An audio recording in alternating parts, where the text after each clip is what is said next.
जय श्री कृष्ण। राधे राधे। श्री कृष्ण भगवान की जन्म कथा। भगवान श्री कृष्ण विष्णु के अवतार हैं। माना जाता है कि जब धरती दुष्टों के बढ़ते अत्याचारों से परेशान हो गई तो भगवान विष्णु के पास पहुंची। भगवान विष्णु ने धरती को आश्वासन दिया कि वे पृथ्वी पर स्वयं अवतरित होंगे और उनके कष्टों का निवारण करेंगे। अब जानते हैं कि जन्माष्टमी कब और क्यों मनाई जाती है। भाद्रपद कृष्ण अष्टमी को कृष्ण जन्माष्टमी भाद्रपद कृष्ण अष्टमी को श्री कृष्ण जन्माष्टमी कहते हैं, क्योंकि यह दिन भगवान श्री कृष्ण का जन्म दिवस माना जाता है। भाद्रपद कृष्ण अष्टमी तिथि की घनघोर अंधेरी आधी रात को रोहिणी नक्षत्र में मथुरा के कारागार में वसुदेव की पत्नी देवकी के गर्भ से भगवान श्री कृष्ण ने जन्म लिया था।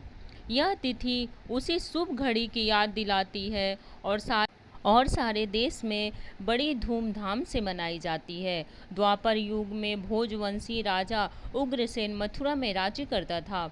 उसके आतताई पुत्र कंस ने उसे गद्दी से उतार दिया और स्वयं मथुरा का राजा बन बैठा। कंस की एक बहन देवकी थी। उसका विवाह वासुदेव नामक यदुवंशी सरदार से हुआ था। एक समय कंस अपनी बहन देवकी को उसकी ससुराल पहुंचाने जा रहा था। रास्ते में आकाशवाणी हुई, हे कंस, जिस देवकी को तू बड़े प्रेम से ले जा रहा है उसी में तेरा काल बसता है। इसी के गर्भ से उत्पन्न 8वां बालक तेरा वध करेगा। यह सुनकर कंस वसुदेव को मारने के लिए उद्यत हुआ। तब देवकी ने उससे विनयपूर्वक कहा, मेरे गर्भ से जो संतान होगी उसे मैं तुम्हारे सामने ला दूंगी। बहनोई को मारने से क्या लाभ है। कंस ने देवकी की बात मान ली और मथुरा वापस चला गया। उसने वसुदेव और देवकी को कारागृह में डाल दिया, परंतु उसने अपने पिता समेत देवकी और वसुदेव को कारागार में डाल दिया। इसी बीच नारद मुनि ने कंस से भेंट की और उसे और विचलित कर दिया कि क्या पता कौन सी संतान उसके विनाश का कारण बने। यह सुनते ही कंस ने यह तय कर लिया कि वह देवकी और वासुदेव की सभी संतानों को मार डालेगा। वासुदेव देवकी ने एक एक करके 7 बच्चे हुए और 7 को जन्म लेते ही कंस ने मार डाला। अब 8वां बच्चा होने वाला था।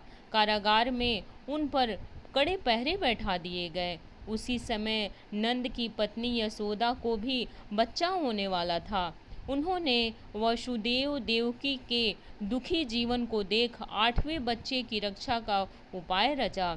जिस समय वसुदेव देवकी को पुत्र पैदा हुआ, उसी समय संयोग से यशोदा के गर्भ से एक कन्या का जन्म हुआ और जो और कुछ नहीं सिर्फ माया थी। जिस कोठरी में देवकी वसुदेव कैद थे उनमें अचानक प्रकाश हुआ और उनके सामने शंख चक्र गदा पद्म धारण किए चतुर्भुज भगवान प्रकट हुए। दोनों भगवान के चरणों में गिर पड़े। तब भगवान ने उनसे कहा, अब मैं पुनः नवजात शिशु का रूप धारण कर लेता हूँ। गोकुल मंडल के मुखिया नंद और उनकी पत्नी यशोदा भी उनके कष्ट से बहुत दुखी थे। देवकी और वासुदेव के 7वें पुत्र और वासुदेव की दूसरी पत्नी रोहिणी के गर्भ में स्थानांतरित किया गया। यह भी भगवान विष्णु की माया थी। रोहिणी नंद और यशोदा के साथ ही वृंदावन में रहती थी। उस बच्चे को बाद में बलराम के नाम से जाना गया। बलराम को शेषनाग का अवतार माना जाता है। उधर वृंदावन में यशोदा भी गर्भ से थी। तुम मुझे इसी समय अपने मित्र नंद जी के घर वृंदावन में भेज आओ और उनके यहाँ जो कन्या जन्मी है उन्हें लाकर कंस के हवाले कर दो। इस समय वातावरण अनुकूल नहीं है, फिर भी तुम चिंता न करो। जागते हुए पहरेदार सो जाएंगे, कारागृह के फाटक अपने आप खुल जाएंगे और उफनती अथाह यमुना तुमको पार जाने का मार्ग दे देगी। उसी समय वसुदेव नवजात शिशु रूप श्री कृष्ण को सूप में रखकर कारागृह से निकल पड़े और अथाह यमुना को पार कर नंद जी के घर पहुँचे। वासुदेव ने वैसा ही किया जैसा उन्हें भगवान विष्णु ने करने को कहा था। जैसे ही देवकी ने नन्हे कृष्ण को जन्म दिया, वासुदेव उन्हें एक टोकरी में रखकर वृंदावन के लिए निकल पड़े। वह दिन अलौकिक था। सारे कारागार के पहरेदार सो रहे थे। यमुना नदी में भयंकर तूफान था। ज्यों ही वासुदेव यमुना को पार करने लगे, नदी ने उन्हें रास्ता दे दिया। उस तूफान और बारिश के बीच नन्हे कृष्ण की रक्षा के लिए शेषनाग भी पहुंच गए। वह दृश्य अत्यंत अद्भुत था। भगवान स्वयं पृथ्वी पर आए थे दुष्टों के दमन के लिए। वहाँ उन्होंने नवजात शिशु को यशोदा के साथ सुला दिया और कन्या को लेकर मथुरा आ गए। कारागृह के फाटक पूर्ववत बंद हो गए। अब कंस को सूचना मिली कि वासुदेव देवकी को बच्चा पैदा हुआ है।